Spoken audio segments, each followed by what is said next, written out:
Assalamu alaikum, урматтуу мекендештер, урматтуу бек туугандар.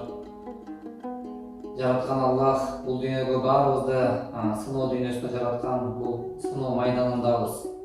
Биз бүгүнкү күндө сыноо майданындабыз, бирок кимди кандай тагдыр күтүп тургандыгын биз билбеген алсыз инсандарбыз. Бул дүйнөдө адамдын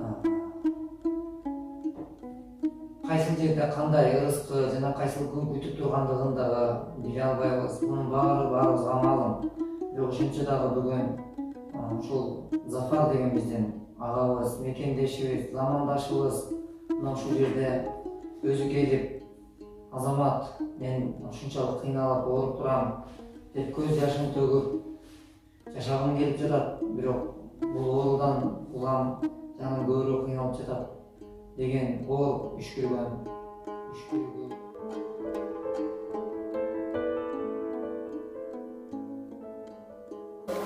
Ben el az ekan da. El az ekan. Өзүбүздүн жердештер аз. Ошо аз чыгат. Ошо тапканыбыз ошо миллион акча болду.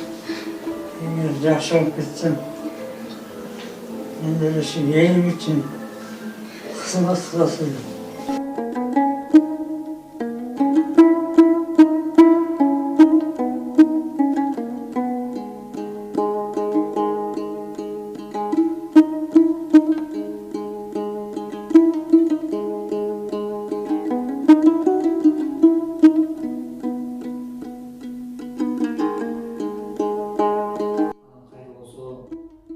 Бүгүн жаркын элеси деп айтыла турган, кечеги турган агабыз бүгүн арбагына багышталып куланып калат деп биз эч качан ойлогон эмеспиз, күткөн да эмеспиз. Бул тагдырдын жана жараткандын сыноосу экен. Ушул шумажал ушул арабыздан алып кетти. Бул жерден мен Зафар агабыздын биринчиден өмүрлүк жарына, анын балдарына, жакындарына, ата-энесине, тууган уруктарына деген кайгы менен көңүл айтам. Биз аргасыз бул сөздү айтышка туура келет, оозум барбайт. Бирок ошентсе дагы аргасыз ушул эми Зафар агабыздын жаткан жери жайлуу, ыйманы саламат болсун.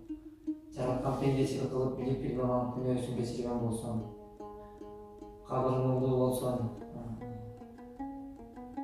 Биздин бүгүнкү күндөгү аракеттер балким чечкиндүү кадамдарды жасап, балким биз мындан да жакшыраак аракеттерди жасасак, же бир кандайдыр бир ойлорду, же бир кандайдыр бир аракеттерди эртелетсек, мүмкүн биз көптөгөн мекендешибиздин ден соолугу жакшырып кетишине себепкер боло алат элек.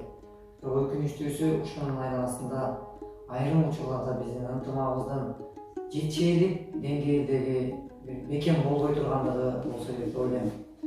Биздин бүгүнкү күндө карапайым элдин гана ынтымагы, биримдиги менен бүгүн ушул аракеттер, ошондуктан жогорураак, өйдөлөөк, күчтүүрөөк адамдар келгилеси биздин катарга. Агаларыбыз, замандаштар, мекендештер, эжекелер, агаларым, аталарыбыз, биздин башыбыз дагы бириксе, мындан да көбүрөөк ийгиликтүү иштер болот деп ойлойм.